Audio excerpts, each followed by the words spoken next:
For over 35 years, Todd Garner has overseen blockbuster films like Con Air, Anger Management, Triple X, 13 Going on 30, and the Mortal Kombat franchise. Why are they letting you make these movies? Join Todd as he shares tips and stories from the front lines of producing in Hollywood. I'm Adam Sandler. I'm Rebel Wilson. This is Jeff Probst. I'm Kaylee Cuoco. I'm Eli Roth. This is Marlon Wayans. Hey, it's Ed Helms. This is Shay Mitchell. Hey everybody, this is Kevin James, and this is The Producer's Guide. The Producer's Guide. The Producer's Guide. The Producer's Guide with Todd Garner. Todd Garner. Todd Garner. Todd Garner. What a combination. Welcome to the Producer's Guide podcast, and I'm your host, Todd Garner. Today we have a truly exceptional guest. His name is Grant Heslov. He's a multi-talented force in the entertainment industry. Grant is a producer, writer, director, and actor, known for his remarkable collaborations with George Clooney at Smokehouse Pictures. With 4 Academy Award nominations to his name, he won an Oscar for Best Picture for the film Argo, and earned nominations for The Ides of March and Good Night and Good Luck, the latter of which he co-wrote with Clooney. Grant's impressive producing credits span a diverse range of films, including The Boys in the Boat, Ticket to Paradise, The Midnight Sun, and The Tender Bar. He currently serves as executive producer and director of the Showtime series The Agency, and has also made his mark on television with projects like Catch-22 and Trial by Media. Most recently, Grant and George co-wrote and produced the Broadway adaptation of Good Night and Good Luck, earning 5 Tony nominations and making history as the first Broadway play to be broadcast live on television. Join us as we deep dive into Grant's fascinating journey through Hollywood and explore the art of storytelling in both film, television, and theater. Enjoy.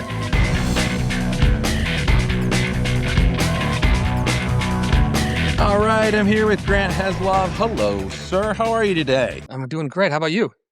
Excellent. I've been wanting to talk to you for quite a while because I've been a fan for years and of George's for even longer because I've known George longer, and wanted to get your kind of opinion and point of view on the business today and the world of producing as well. But before we do that, I wanted to talk briefly about your history and kind of how you came about becoming a producer. I know you met George in acting class because you were an actor before. Yep. So start with growing up in Palos Verdes and kind of what inspired you to get into the business? Well, I always wanted to be an actor, so from a very young age, with no real designs on anything other than that. I mean, that's all. And I didn't know, like most people, unless you grew up in the business, I didn't know anything about it. I didn't know how hard it was. I didn't really know anything. I just was kind of this dumb fucking kid who just was like, I'm going to be an actor. And you were just far enough away in Palos Verdes to believe, hey, I could do it. I mean, I was. And so when I was in high school, I started taking like professional acting classes, and I would drive in after school and drive into town, and I have to do rehearsals and, like normal acting class stuff. And then, I went to USC and studied theater, studied acting. And it was when I was a freshman, my freshman summer, that I met George in this same acting school or class. It was an old famous acting teacher's name was Milton Katselis. That's where we met. And then I became an actor, and I acted for a long time and did that whole thing. But along the way, I started getting interested in how things were made. And I would be on set. I just found it kind of fascinating what everybody did. All these there were so many people involved in making a film or a television show. And I would just, usually make a friend here or there, the DP or the first AD or whoever. And I just would observe and pick their brain, and could have been a writer, it could have been a producer. I started to feel like, well, this might be something I'd like to try. And I did a couple like little PA gigs, like literally like my job on one commercial, on a Pepsi commercial, I'll never forget. My job for 3 days was to turn a fan on and to turn the fan off. I've been there, man. I PA'd as well. One of my first PA jobs was to bring all the equipment from the top of the parking lot of Leo Carrillo down to the beach and back. And I remember walking up about stair 7,987 at the end of the day after the actors had wrapped, going, I don't want to do this. I don't want to be the last person on set schlepping a 5K up 600 stairs. I need to figure out what else I want to do. Do you remember the movie or the television show that got you into acting, that got you hooked? I don't, but I was an obsessive television watcher as a kid. And I grew up in the Norman Lear era. And so, All in the Family and the Jeffersons and all those shows. But I think I just was starved for attention, really, is what it was. And so you act for a while, and then do you become a director of development at one of George's first companies with Robert Newman? Was that what it was? How did you make the jump? So what happened was, I started just noodling around writing, and I wrote a short film. It was a long short film. I think it was about a half an hour. I based it on an experience that I had auditioning for Woody Allen. It was a crazy story, and so I wrote this short, and I got all my friends to be in it. So George was in it, and Jennifer Aniston, and Tate Donovan, and Richard Kind, and Pam Adlon, and all. I just said, "Hey, will you come?" And so I made that film. I wrote it, I directed it, I produced it. I did the whole thing.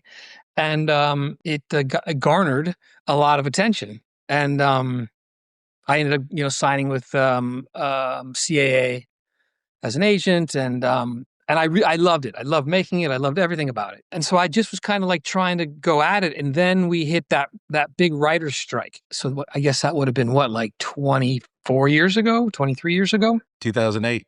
And I had my second kid on the way. And I was like, "Fuck! What am I going to do?"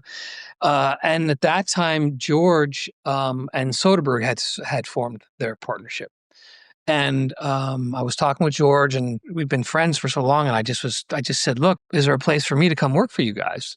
And he's like, "Well, let me see." And he said, you can come in, and you have to kind of start at the bottom of the thing, and da da da." And I think he was used to people asking, and I think a lot of people like show up, but then they kind of flake. But anyway, so we started working together, and it was great. We made a few TV shows in that sort of incarnation, and then at a certain point, we sat down and wrote Good Night and Good Luck, and then that kind of was where the real partnership started. I go back not as far as you with George, but I go back right to the beginning of ER, where I met him. He's such an amazing person. What were you doing then? I was, I think I was a VP. I may have even been a director. I was a VP for sure. VP at Disney, right, at Touchstone. And I just thought he was amazing. I just thought he was an incredible actor. I met him, really believed in him. Very quickly thereafter, the entire universe believed in him. But I attached him to a movie called Nothing to Lose as an actor. And he read the script, and he's like, "Oh, this is a good idea. I could see myself doing this." Tim Robbins and Martin Lawrence ended up doing it. It's about a guy who's having the worst day of his life, and he's carjacked, and he just takes the carjacker hostage to kind of fix his life. It's like a comedic Collateral. And he was so smart about the script. His notes were so good. I was blown away. Everything he said was amazing. And then he said, "There's this young comedian I saw named Chris Tucker. We should get him." So I went and got Chris Tucker, and we were all locked in for about a few months, and the script just never got there. And then he became George Clooney, and Chris Tucker went off and did Rush Hour, and it just became like it kind of unraveled. But that began our friendship, and I was so blown away by how smart he was, and so instantly knew that acting was one piece of what he was going to do, but that he was so smart about the business and about script and about story that I was like, this guy can do anything. And sure enough, he then goes off and creates this huge career as a producer and writer and as a director. And he's just such a giving, amazing person. Because in my conversations with him, and correct me if I'm wrong, what I sensed is the thing that he did not like the most was being at the mercy of someone else. He wanted to try to take as much control over his own destiny and his own path and his own taste as he could. Yeah. And he would talk a lot about like losing out roles to other actors of the time and just being like, what's the difference? It's like a coin flip between me and him. Like, what, it could have been him, could have been me, and right. I know that he and Rob Lowe like went after a lot of the same roles. Could have been Rob Lowe, it could have been me, and he talked about that, and I was like, oh, okay, I can see that you really have a clear vision of the business, a clear vision of your own path. So I could see wanting to be a producer and him following that path And of course he did. I think the big turning point for him, and he said this many times, it was when he did Batman and Robin. And I think he just felt like he was part of something. He didn't have the control. And the movie it's not a good movie, and he knew it wasn't a good movie. But he wears that as a badge of honor. I think that was the catalyst to say, never again will I be in that position. Well, here's my George Clooney Batman story. So I was having a really hard time. Another executive had taken credit for like something that I did, and I was really passed over and pissed off and having a really, really hard day. And I called him and he picked right up, and I was talking to him about it. I'm like, man, this business is hard. I'm like, it's hard. I'm working my ass off and I'm not getting any credit. And he was really talking me off the ledge and talking about his career and how many roles he had gone up for and not gotten. And now he's sitting there and he's Batman. This was during the filming of Batman. And I was like, he took probably 45 minutes to really like care and talk to me, and really was like really open and sincere about it. And it really helped me a lot. And at the end, he's talking and I hear somebody go, hey, George, we got to go, man. We got to go.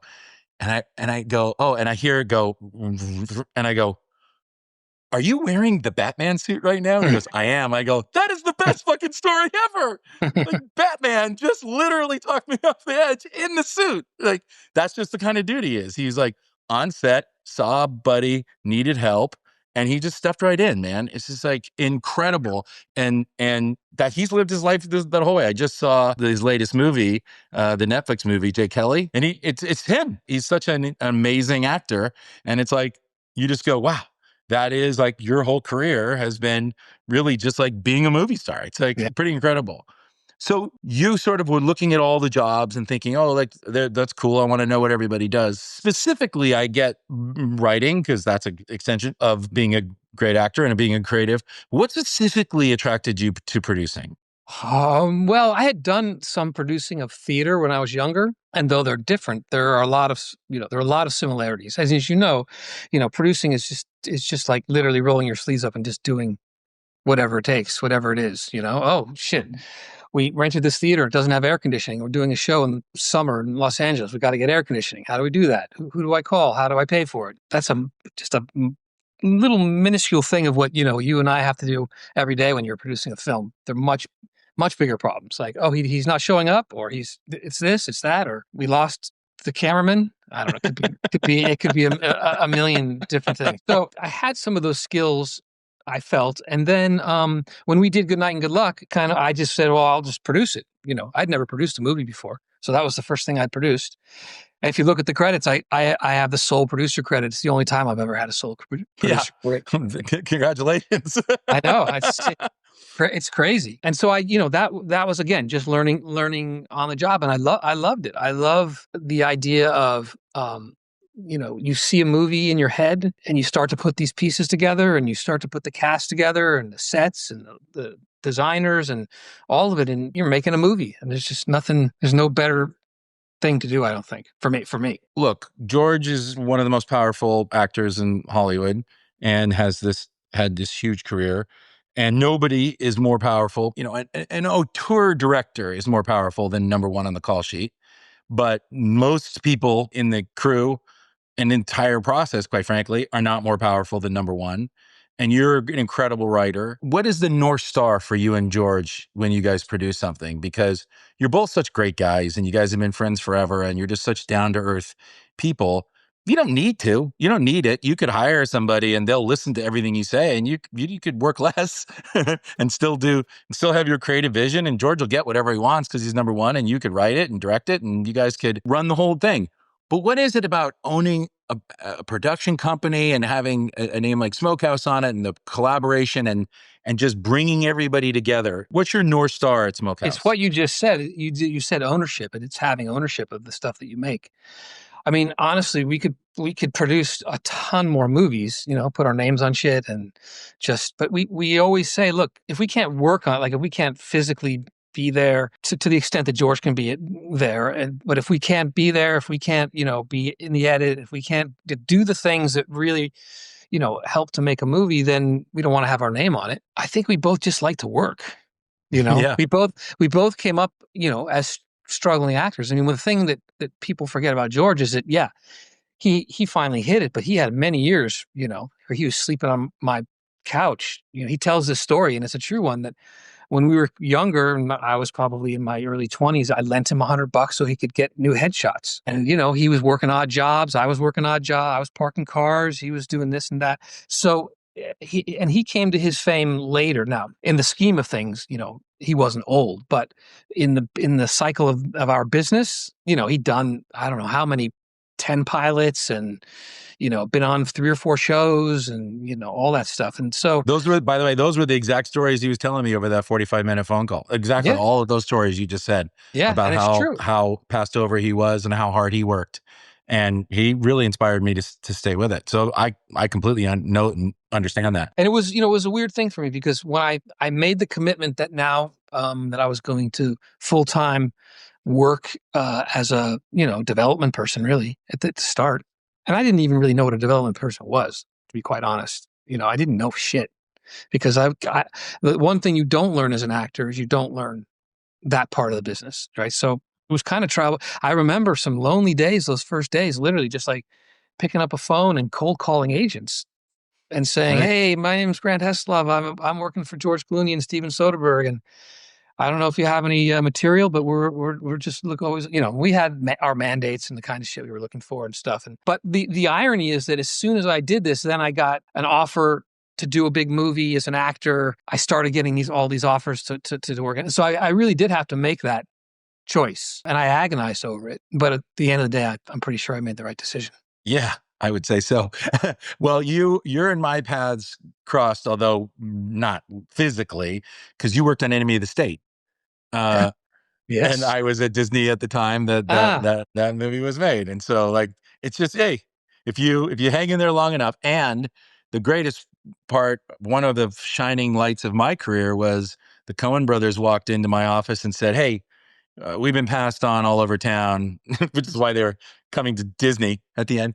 And they said, "We want to do a White Trash Homer's Odyssey." And I'm like, "Say less. I'm in." Yeah. And they said, "Well, the name of it is Oh Brother, Where Art Thou?" And I said, "Oh, from Sullivan's Travels." They're like, "You're the only executive that knew that reference." I'm like, "I'm in." I called Joe Roth, and he's like, "We're in." And George was starring, and the Foggy Bottom Boys were like on the number top 10 soundtrack for like 60 weeks. George and here's talks another. about that.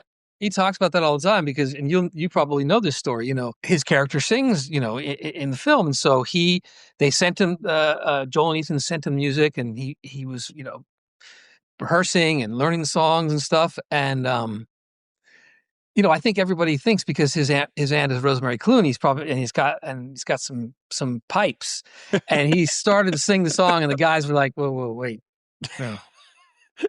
This isn't going to work." And so T-Bone Burnett was like, "Hey, I think we could fix this." And so they got somebody else to do it, right? So cut to now, this album is this huge hit album, and Tim Blake Nelson, he sings a song in the thing, and he's on the Yes. album, and so Yes. he ends up making like millions of dollars in royalties from that album. And George didn't make shit on that movie.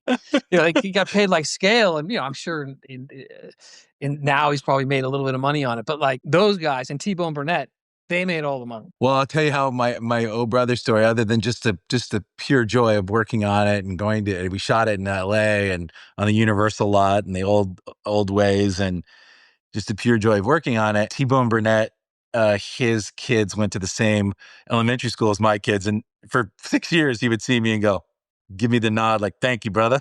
Yeah. And then the other story was, we when my daughter was born, we had a difficult time of it, and I was very tense and scary, and I was freaking out, and we're in the delivery room, and it was a C-section, so I was just so scared, and I'm just so so emotional, and I stop and listen, and I go, "Is this the soundtrack to Oh Brother, Where Art Thou?" And they're like, "Yeah," and they're like cranking it up, and everyone's dancing, and I was like, "This is so funny. bizarre. Like, this is so weird. You can't get away from it." I love that film. I love the Coen brothers. And Me too. after I was working with George and Steven, I got a call from their casting person to said, "Hey, would you want to come do?" I had auditioned for them a couple times before, and I never got it. But they asked me to come do this short. They were doing a short film for like an anniversary for the Cannes Film Festival. They were going to show these shorts by all these great directors, and so I did this short film with Josh Brolin, and so I finally got to work with those guys, and it was exactly as George described working with them. 1 take, 2 takes. Yep. We got it. Moving on. Yeah. So you mentioned before that you've only been a single producer one time in your career, which is so insane to me. And so let's talk a bit about 2 things. Let's talk about credits and let's talk about fees. The world would think you guys are so powerful and can do whatever you want, but the 2 things that affect career producers. And what's interesting is I think a lot of people don't understand. Like, I think a lot of people think Producers United, we don't want to share credits with actors. We don't want to share credits with producers. We just want it to be me and Grant and nobody else. And that's not true. We just want people to do the fucking job. We want people to come on set or come into the process and do the work as a producer, which I know George Clooney does. I saw him do it just as an actor on Nothing to Lose. I know that he is there and he looks at every script and dailies and marketing and is on set and making sure it's a safe workplace, et cetera, all the things we do. Yep. So there is that misnomer, but I'm saying as producers who like do the job, big P producers, forget about hyphens, career producers, whatever. The 2 things that affect producers that do the job are 1, people take our fees, and 2, people take our credits. Yeah. You would think that George Clooney and Grant Heslov don't have that problem. You guys have made a lot of movies, and I'm sure some people you have graciously let in and said, yeah, you're doing the work. Come on, do this with us. But I'm sure there's been times where you've either been asked or manipulated or forced to take lower fees, to have someone else take your fees to get your movie made, or maybe some credits on some independent thing or something that you had to swallow. Walk me through just your general take, you have to be specific, your general take of those 2 issues in our business today that are facing producers. It's an interesting system. And if you don't work in it, it's hard to quite understand. It literally does take a village, mostly, not always, but mostly to make a movie, right? Right. And so, I might be a producer and I like this material, but this person's been working on that material for a long time, and this actor had developed. There's a lot of history with a lot of this stuff, and so it has to get resolved. And George and I are both of the opinion that as long as somebody is adding value, we know that there are these criteria, because I'm a member of the PGA as well, and we know that the PGA is the arbiter of these things that you have to do in order to qualify if your film gets nominated for an Academy Award, right? To get the mark. Putting all that aside, just adding value. If somebody is doing that, then I think they do deserve a producer credit, and I think they deserve a fee based on, we say quotes, but based on the work they've done in the past. They should get a bump. But oftentimes what happens is they want half, or they want, and if there's 3 or 4 entities, all of a sudden, it can get a little crazy. We have been in the position ourselves and I've been in the position. I did this. It's just happened on, we did this film called Ticket to Paradise with George and Julia, and we came on as producers. And I worked on it. I mean, it was during the pandemic. I mean, I flew to Australia. I quarantined for 2 weeks. I did the whole thing, and I worked. Blah, blah, blah. But at the end of the day, I felt like I really didn't produce the movie in the way that was up to not my standard. But they had, Tim Bevan and Eric Fellner. They're great producers. So I took an executive producer credit, and so did George. And we've done that several. We did that on. Just did that on another film recently. I can't remember what it was.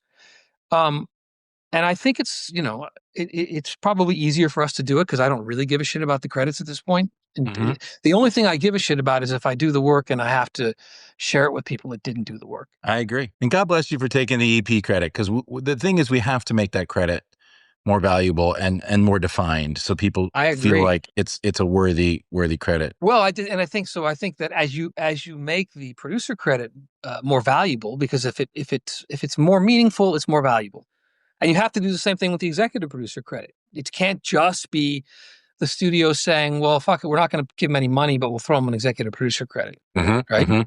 Mhm.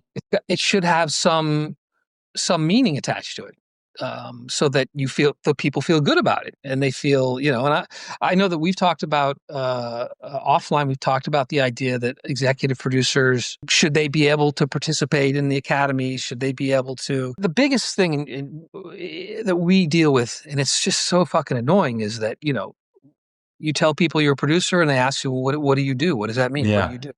Every Yeah. time you have to explain it, and it's a little demoralizing. Yeah. I mean, I started the reboot of this podcast going through it for an hour, explaining what producers do. and and it's still a question. There was an article in Variety, as of this recording, it was today, and Yeah. we explained what we do. Yeah. And we have a producer's checklist that we give to anybody who wants to come and be our partners as a producer, what we expect them to do. And what's interesting is even the people that are asking for the credit don't know what the job is. And so that's what's so interesting to me, is that somebody says, I want to be a producer with you. And you go, well, do you know what that means? Like, no, I just, I want to be the boss and have that credit and just, I want to have control, which they don't realize that we actually probably don't have as much control as they think we do. But when you show them the list of all the things we expect them to do, they either go, great, I want to do that, or they go, holy shit, I'm not doing that. That's the thing with actors. And there are some actors, my partner's one of them, and there are many others, that do Yeah. that job, and they do that work, and they do deserve that credit.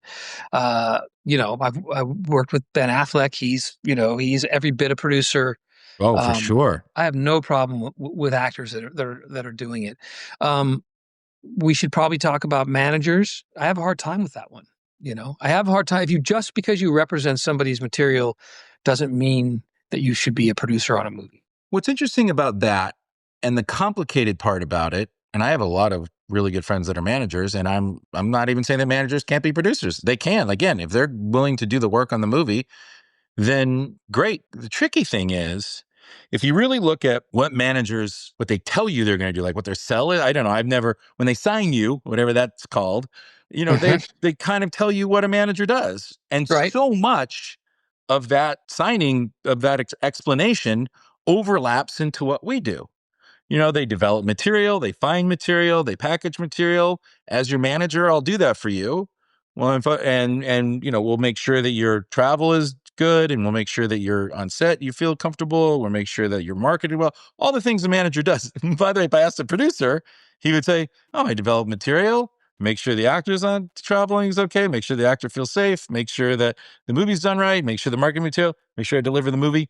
But the weird part is, and I don't know if you feel this because you're actually kind of straddle both sides, is there is this feeling, and maybe it does happen in the business more than I know, because I try to make sure it doesn't happen on my movies, but I guess there is a feeling of a little bit of mistrust of, the actor is kind of just going to, like, I guess how George felt on Batman, right? No one's fault. It just is what it was, that you feel like you're not really included. You kind of are just told where to stand, and you kind of want to be involved more. But a good producer should make the actor their partner. Everybody should feel safe and feel able to do their best work. And so I don't know if in the last 15, 20 years, like, that became more apparent, or if agents just said, hey man, you need to be a producer to control your own destiny more, even if it's not something you necessarily A, wanted to do, or B, have a propensity to do very well.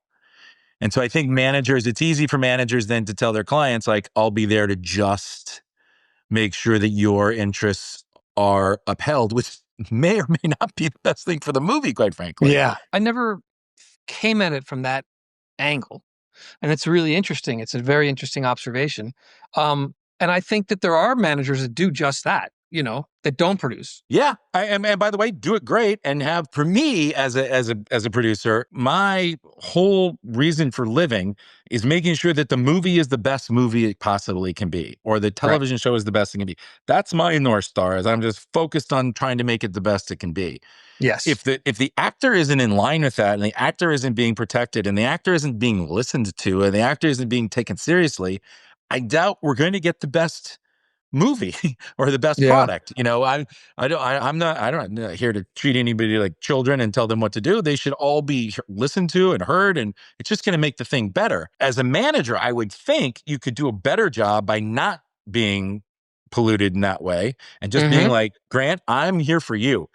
I'm going to make sure, call me. If you need me, I'll come to that set and yell at everybody. So I would think that would make you a better manager, quite frankly. Yeah, I don't disagree with that. But oftentimes, we don't have a choice, because if you want that piece of material, or you want that actor, or you want whatever, so you have to make the decision whether you're going to, make the movie or not, sometimes based on that. Mm-hmm. So it puts us in a kind of a shitty position, I think. I don't think I've ever worked with a manager that got a producer credit that was very active. In fact, Right. I don't even know if I have worked with I don't know if I ever have done one with a manager, now that I think of it. I think maybe we've always put the kibosh. The advantage you guys have, and again, it was like George saying, hey, I met this guy named Chris Tucker. I think he's amazing. Let me call him. And he called him. That is the advantage you guys have, is that George can make that call actor to actor, and it just it takes out a bunch of different layers, as opposed to us schmucks who have to go through everybody. I find it's less about actors. I find it's more about writers. I think that writing and writers, they are the unsung heroes. Not that they're unsung. Yes. Good writers are well paid and they do great. But what I mean is that in to the public's eye, they really are behind the scenes. They're never out front, with exceptions, obviously. And they really, because you just can't, as you know this better than I do, you can't make a good movie without a good script. It's impossible. You can make Right. You can get lucky sometimes, but you can't make a great movie. It's too hard. And it's particularly nowadays, because now, you don't have time to get to the set and spend half a day rewriting and working a scene. And, the economics are just so different. I kind of dream about, making the films in the 60s and 70s and what that must have been like, and going off to make, I don't know, Apocalypse Now or something. And it's just every day was an adventure. And you can go 100 days over schedule, and still, people been still over survive schedule. It. Well, here's what I would say about that. Look, I sympathize, because I'm a realist. I've been doing this for 35 years. Like I've seen all sides of it. I've been on the studio side too. So I completely sympathize with writers and their plight, because a lot of times they'll submit a script to a bunch of producers, producer A, studio B, they make the highest bid, and you're partnered with this producer, and that's your partner for the rest of the time. And I can see that a lot of times writers are replaced and the movie is rewritten, then it goes from one thing becomes something else, and it's just like your name's on it and it's shit and you're not proud of it. I get it. I sympathize with that. And so I sympathize also then with them wanting somebody in their corner throughout the whole process. Right. So a manager could say, like, hey, I'm going to be there to make sure that your words get to the screen in a way that you're going to be proud of. I sympathize with that. I completely understand that. I don't know necessarily that a producer credit is the right reward for that. I believe that be more mindful of the people you partner with. We have 300 people in our group that are fucking awesome, right? Like if you have a script that feels like a Grant Heslov joint, join forces with you and let you nurture this thing, because you're going to take it across the finish line. So like I understand the idea of a manager producer. I just think the producer credit is the wrong credit, because that's a job. And I think it's just because we're not in a union and it's the only credit they could give for that job. It's like when somebody gives money, it's like there's no credit. It just says investor, which I'm thinking like, why not? Like, I'd be cool if you're an investor and you're like, I invested in this movie, but it's all kind of lumped into quote unquote producing. So whether you're an investor or a manager that's defending your client's rights, either as an actor, director, or writer, or an actor that just wants the credit or whatever, it's all lumped into this bucket.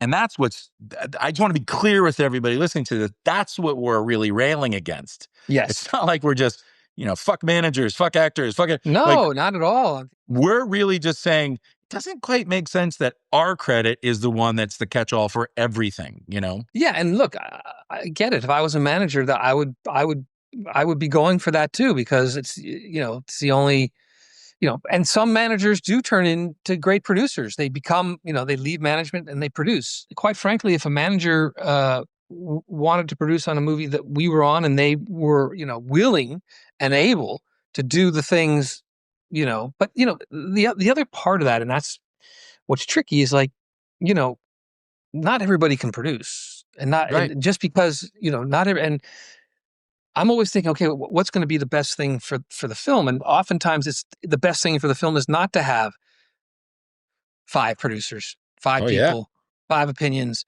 5, every meeting, every, it just, it doesn't always work. I had Stephen Fellows on, and my podcast, he's a researcher, and he's proven without a shadow of a doubt, the more producers you have, the less profitable the movies are, and the quality is not as good. It's just it's also just it's logical. It's I can't get 4 people to decide where to go to dinner. You're gonna try to Right. get 4 No. people to decide what that scene should be, or what that actor is, or what this motivation is. I would also say it's the same problem with Greenlight today. There's so many people in the room trying to agree on what movie to make. It's like, Yeah. it has to just be quote unquote undeniable. And 9 times out of 10, the undeniable thing is really the most easily marketed thing, and so that doesn't necessarily mean it's going to be the best thing. And so I agree with you. I think that having like a lot of voices, whether they're called producers or not, in the room is not always necessarily the best thing. But just in this green light, because you brought this up, just you and I both know that, and because you did this job, it's a fucking crapshoot. Oh, I mean, there are there's a movie, you're like, how did that movie ever get made? And it ends up making a shit ton of money because somebody had the nuts to make it. yeah. Imagine playing. It is a gamble. Every movie It is a is. gamble. Even if movies they think are bulletproof, it's got big IP, a big time actor, a big time director, and a big time writer. It still can fail. And so if you believe the theory that this is a gamble, imagine going to Vegas and having a row of numbers, and you have to bet. You have to bet 12 times a year. And if you're one guy or woman who's a gambler and have learned and gambled for, by the time you get that job, 20 years, you're going to say, all right, I'm going to go with this. I'm going to go with 7. I'm going to think, bump, bump, bump. And some are going to happen and some are not. That's just the way it is. Now imagine trying to bet on those 12 numbers and go, okay, Larry, what do you think? And Susan and Peter, okay, wait, nope, you want 12? I want 3, I want 5. It's insane. That's Yeah. what's smashing everything down and slowing everything up and gumming up the works. And then it trickles all the way down to these poor executives that are like, we're only going to do 7 black now. Sorry, we're only doing 7 black. So if you could just bring us 7 black. And you're like, I don't even know what 7 black is. How am I supposed to bring you 7 black? Well, we'll know when we see it. It's like, so and you extrapolate that out to producing it, and if everybody truly has an equal voice and the same voice, it can be very convoluted. It can be. It can be tough. So, we try to keep the number of producers down. I mean, that's the advantage of developing your own material, obviously. Yeah. Yeah. If you can control your own material, then you can call the shots. So to speak. Yeah. And that becomes harder because the studios are wanting less and less originals and less specific voices and more movies that'll appeal to quote unquote everyone. Or quadrants and that whole thing. And it's interesting because I saw, when I saw George the other night at the Jay Kelly screening, we were chatting and that's a Netflix movie. And there's so much talk about theatrical and so much talk about saving theatrical and everything has to be theatrical. That's also not what we're saying. Some things should be theatrical and some things shouldn't. There's places for all of it. It's just about finding the right home that believes in your material that you feel will give it the best audience. And that movie, it was great to see it on a big screen in 70 millimeter. I saw it at the Academy. It was great, but a lot of people are going to see it on Netflix, and that's great too. Yeah, I mean, look, if I had my wishes and my dreams, we'd be having more films in theaters, and people would be lining up around blocks, and just not the reality of what's going on.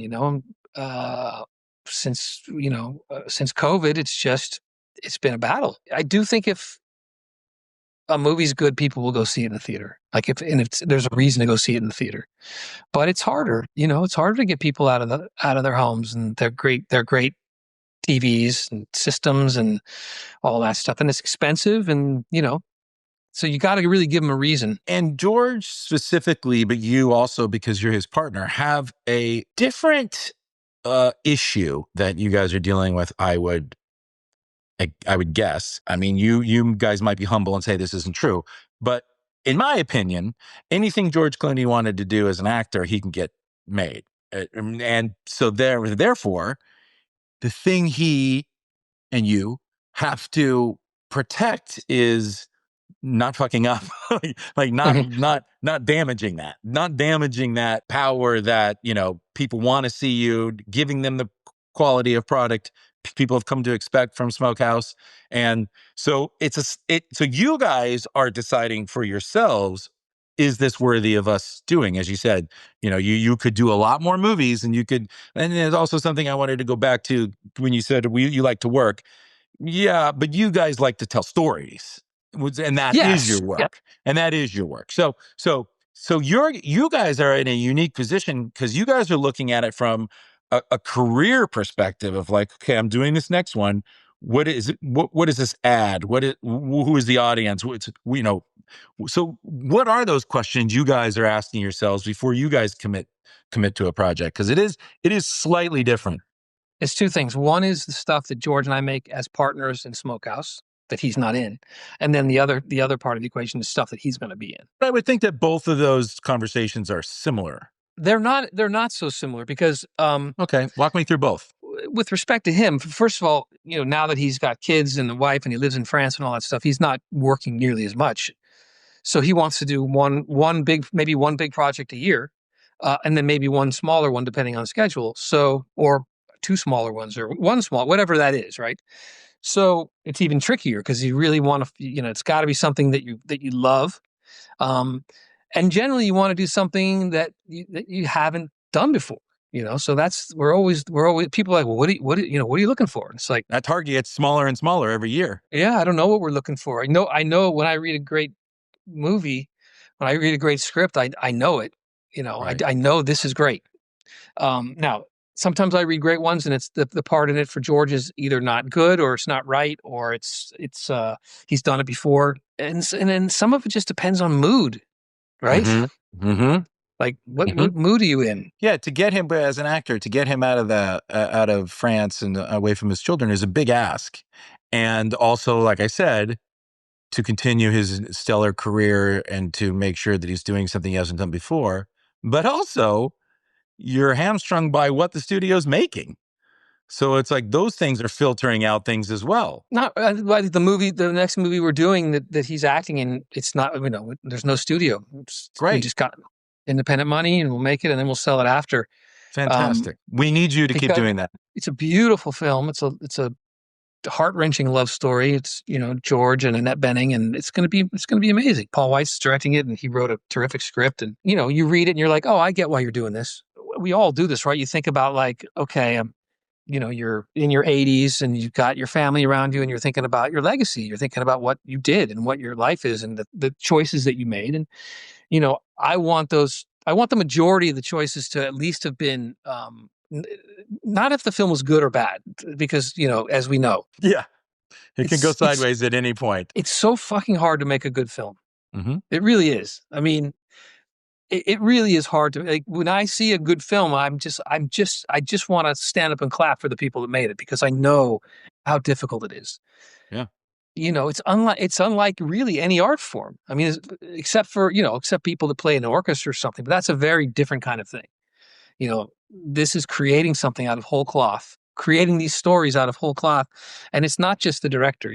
Obviously the director is the single, probably most important creative force behind a film. But, the producer, without that right producer, without that chemistry, without the right script, without the right actors, without the luck of, this thing happened and that made this happen. And it's unbelievable that good films get made.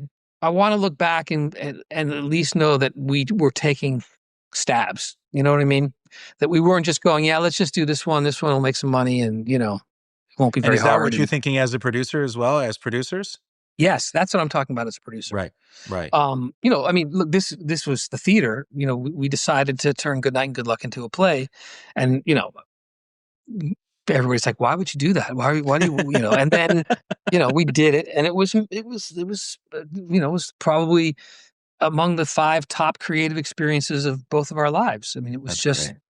it was amazing and scary and Which is probably also part of the fun and being scared to do something again, because absolutely everything is scary, but when you're really putting yourself in that position, it's even more satisfying.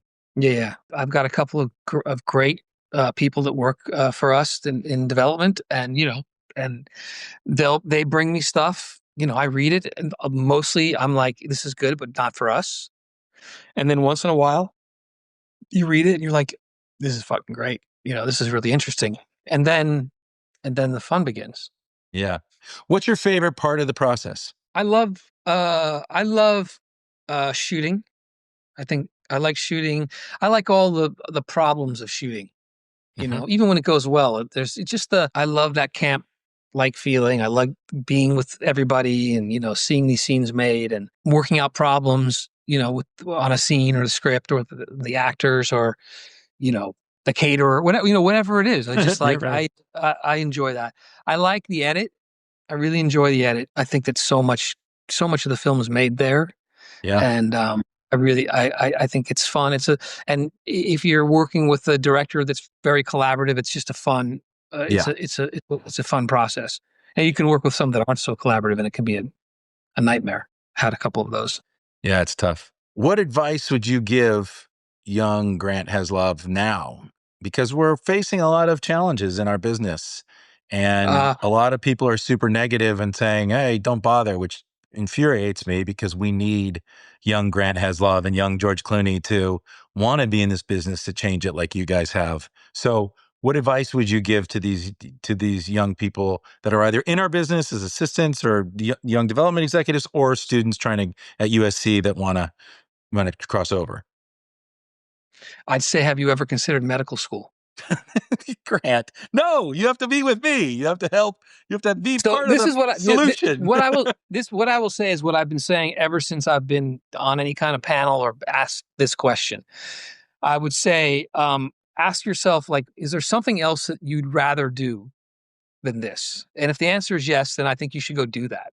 But if the answer is no, then you should go for it, because it's the brass ring, If you want to go for the brass ring, and if you have success, even if you have moderate success, it can be a great life and a great career.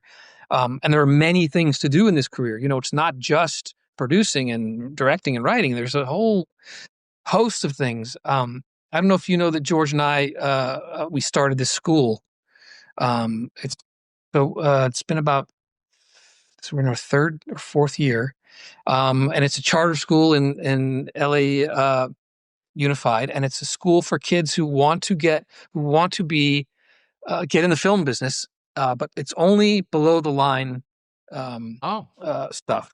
And so we work with all the guilds, and they get training. I mean, it's amazing. They get internships, and they have to decide by the time they're a junior what path they want to take. So they can be editor, makeup, visual effects. It's on and on and on and on, because.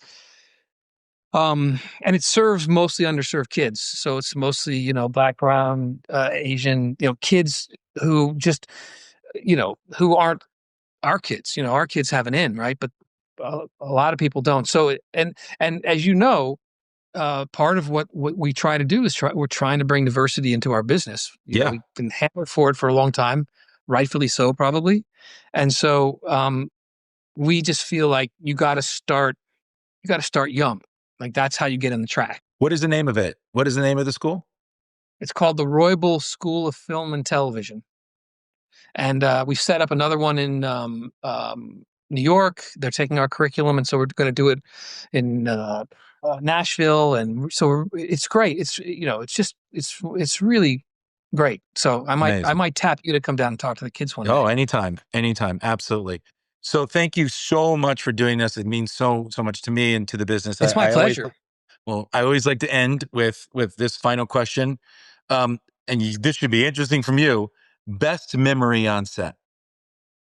I don't know well, it was on a set. Okay. When we wrote Good Night and Good Luck. Originally, we wrote it for George to play Murrow, and once we'd written it, we realized he wasn't old enough. He didn't really have the weight on his shoulder. Murrow always felt like he had the weight on his shoes. He just always felt like that. And we thought about David Strathairn and thought he would be amazing. So we flew to New York.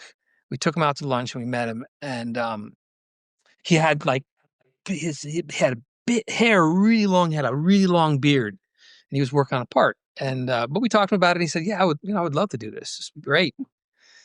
So we went away, and it took us about 6 months to finally get to the place we were ready to start shooting.